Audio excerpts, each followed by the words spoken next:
నమస్కారం గురువు గారు. ఓం శ్రీ మహాగణాధిపతయే నమః. సరే, ఈ నెల శని త్రయోదశి ఉందంటున్నారు. విశేషమైన రోజు. ఈ సంవత్సరంలో చివరి శని త్రయోదశి అంటారు. చివరిది మొదటిది అని కాదండి. చాలా మంది ఈ సంవత్సరంతో కొన్ని రకాల పీడలు తొలగిపోయేటువంటిది మాత్రం ఖచ్చితంగా ఉంది.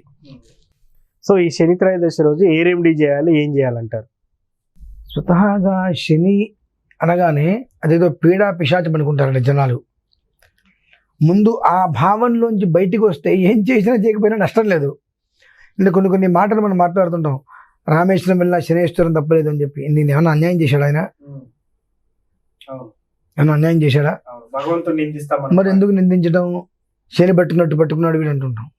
నిజంగా ఆయన పట్టుకుంటే దరిద్రుడు కూడా అపార ధనవంతుడు అవుతాడు, కుబేరుడు అవుతాడు. దరిద్రుడు కూడా ఆయన వదిలేస్తే కుబేరుడు కూడా అడుక్కు తింటాను కూడా పనికి రాకుండా పోతాడు. అంటే ఆయన ఎప్పుడు పట్టుకోవాలనే చూడాలి మనం. అటువంటిది మనం తిరుగుతూ ఉంటాం. సరే, ఎన్ని చెప్పినా కొంతమంది మానరనుకున్నది వేరే విషయం. శని త్రయోదశి రోజు నాడు చక్కగా ప్రతి ఒక్క మనిషి కూడా తైలాభిషేకం చేయించుకోవడం చాలా శ్రేయస్కరం. శనేశ్వరంలో ఆ నక్షత్రము ఈ నక్షత్రము అనేటువంటిది ఎక్కడా కూడా లేదండి. మొత్తం ఎవరైనప్పటికీ కూడా ఎందువలంటే కొంతమంది జాతకంలో ఇది ఉంటేనే శనికి చేయాలంటారు. శనీశ్వరుడికి ఆరాధన చేయాలంటే ఇక్కడ ఉండాలి చేయాలని. ఇక్కడ లేకుండా చేస్తే ఉపయోగం లేదు. కాబట్టి వాళ్ళు చేతనైన నువ్వులను తీసుకెళ్ళి చక్కగా రుద్రంతో ఇంకా యోగం అవకాశం ఉంది.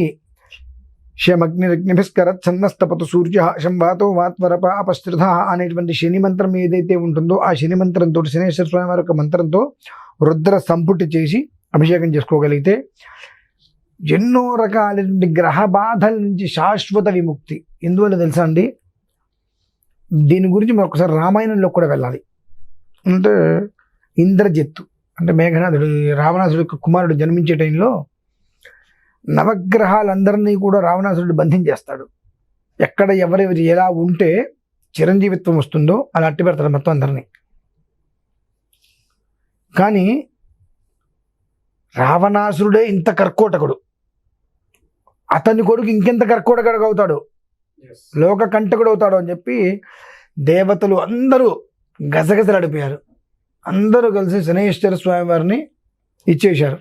ఆ శనేశ్వర స్వామి వారి ఆ వక్రగతిగా పాదాన్ని కాస్త పక్కకి జన్మించే శిరస్సు ఎప్పుడైతే కనిపిస్తుందో అదే జన్మ సమయం. ఆ శిరస్సు కనిపించే సమయం అలా పాదం పక్కకి దబ్బించాడు. అందుకని వెంటనే ఆవేశంతో ఈ పాదం మీద కొట్టగా ఆయన కుంటువాడైపోయాడు శనేశ్వరుడు. అంటే ఆలోచించండి, మనం అంతమంది దేవతలు ఏమీ చేయలేకపోయారు. మరి అంతమంది దేవతల్ని బంధించేశాడు. ఎవ్వరు మాట్లాడటానికి వీలేదన్నారు. అందరూ నోరు మూసు కూర్చున్నారు. నవగ్రహాలని మొత్తం బంధించేశారు. అందరూ కలిసి శనేశ్వర స్వామివారిని వేడుకుంటే ఆయన ఏం చేశాడు? ఆయనకి దెబ్బ తగిలితే తగిలింది, కానీ కాలు పక్కకి పెట్టడం వలన అర్ధాయుష్మంతుడిగా జన్మించాడు. అంతే లోక కంటకుడుగా అతను ఉండకూడదు. తండ్రినే తట్టుకోలేకపోతున్నాం. అసలు ఆ మూమెంట్లో, ఆ ఒక్క లగ్నంలో, ఆ స్థితిలో ఇంద్రజిత్తు జన్మించాడు అంటే ఇంకేమైనా ఉందా? దేవతలందరూ ఇలా చేసి కూర్చోవాల్సిందే. శనికి పశ్చిమ దిక్కు, నువ్వు తూర్పుకి నాడు వచ్చి తీరాల్సిందే. అంటే దేన్నైనా మార్చగల సమర్థుడు జన్మిస్తాడు. దానికోసం ఇలా పెడితే అందరూ కలిసి ఏం చేశారు? ఆయన్ని పక్కకి తప్పించాడు. తద్వారా అర్ధాశ్మంతుడికి జన్మించాడు. అంటే ఏంటంటే ఏదైనా సాధించాలి అంటే ఒక దాని వల్ల నాశనం జరుగుతుంది అంటే ఆ నాశనం అవ్వకుండా ఉండే దాన్ని నిర్వీర్యం చేస్తాడు ఆయన. ఒకటి బాగుంటుంది అంటే దానికోసం ఆయన దెబ్బతిన్నాడు కదండి. మేఘనాథుడు సరిగ్గా ఆ సమయానికి జన్మించకుండా ఉంటే రాజ్యం బాగుంటుందంటే ఆ దెబ్బ ఆయన అనుభవించాడు బాధ. ఇప్పటికి కూడా కుంటివాడ మరి అన్న పేరుంది. కానీ ఆ దెబ్బ అనుభవించి కూడా అందరికి మంచి చేశాడుగా. అంతటి ఆయన శనీశ్వరుడు అంతే.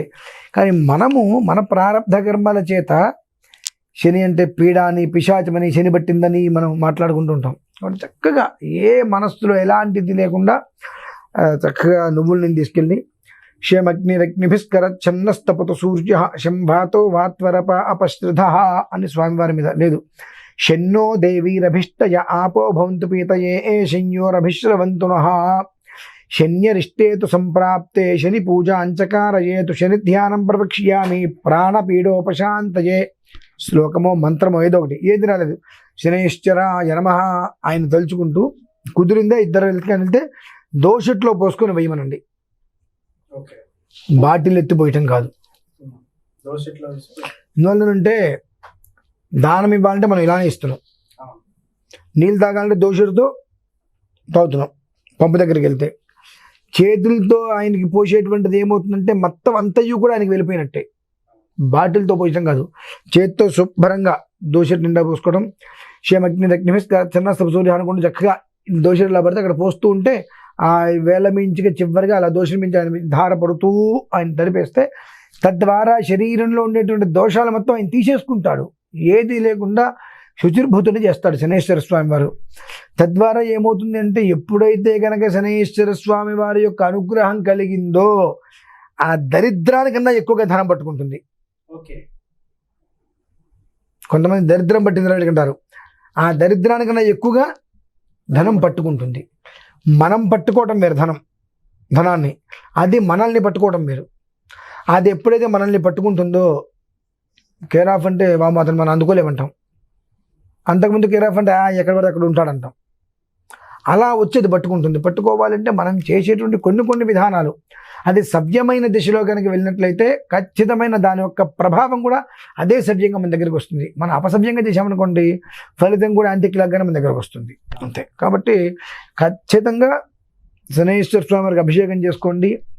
చిమ్మిరుండలు నల్ల నువ్వులతో బెల్లం కలిపి చక్కగా చిమ్మిరుండలు చేసి 20 నువ్వుండలు స్వామివారికి నివేదన పెట్టి ప్రసాదంగా తీసుకోండి. ఒకటి ప్రసాదంగా తీసుకోవటం ఏంటండి, శని ప్రసాదం తీసుకోవడం ఏంటండి, చాలా మంది శని పడుతుంది కదండి. ఓ అప్రాచ్యుడా, నీకు శని పట్టడం వల్ల అలా మాట్లాడుతున్నావురా నువ్వు అనగలగాలి వెంటనే. శని ప్రసాదం తీసుకోవడం ఏంటి, శివుడికి అభిషేకం చేసావా, ప్రసాదం తిన్నావా, తిన్నా. బుధుడికి పూజ చేసావా, ప్రసాదం తిన్నావా, తిన్నా.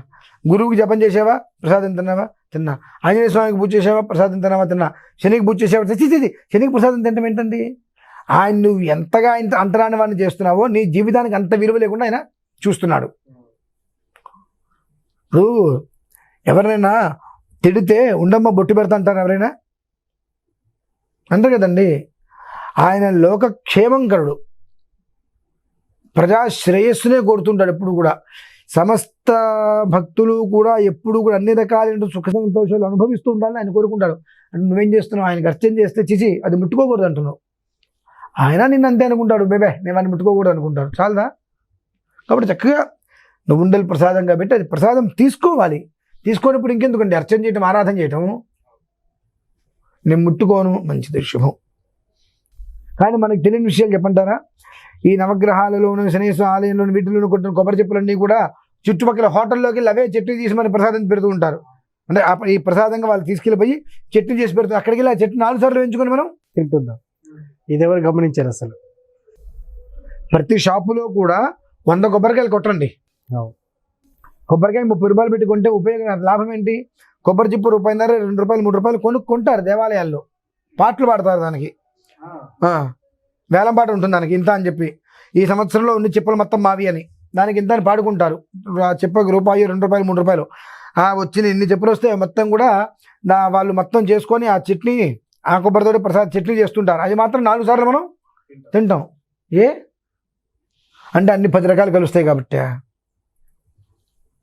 అంటే మన ఒక్క ఆలోచన ఎంతవరకు ఉంటుందంటే ఇది ముట్టుకుంటే పాపం అని అనుకుంటున్నావుగా, నీ దగ్గరకు వస్తే నాకు పాపం తగులుతుంది ఆయన అనుకుంటున్నాడు. కాబట్టి అనవసరమైన ఆలోచనల్ని పక్కన పడేసేసి ఆయనకి చెయ్యవలసిన విధానాలు చక్కగా చేసి నమస్కారం చేసుకొని 19 ఒత్తులు చిన్నదిగా తయారు చేసి ఆయనకి హారతి ఇచ్చి నమస్కారం చేసుకోండి. పట్టిన పీడ, పిశాచాలు, గ్రహ బాధలు, అన్ని ఈతి బాధలు అలా నెత్తి మీద స్నానం చేయడానికి నీళ్ళు పోసుకుంటే కిందకి ఇలా అయితే నీళ్ళు వెళ్ళిపోతాయో ఆ రకంగా దోషాలు మొత్తం ఇలా నువ్వు అభిషేకం చేసుకొని హారతి ఇవ్వడం వల్ల వెళ్ళిపోతాయి పాపాలన్నీ కూడా. ఆ తర్వాత నుంచి నువ్వు మళ్ళీ కొత్తగా పాపాలు చేయడమే మన ఆగంగానండి. సో శని త్రయోదశి గురించి చాలా చక్కగా వివరించారు sir. Thank you so much.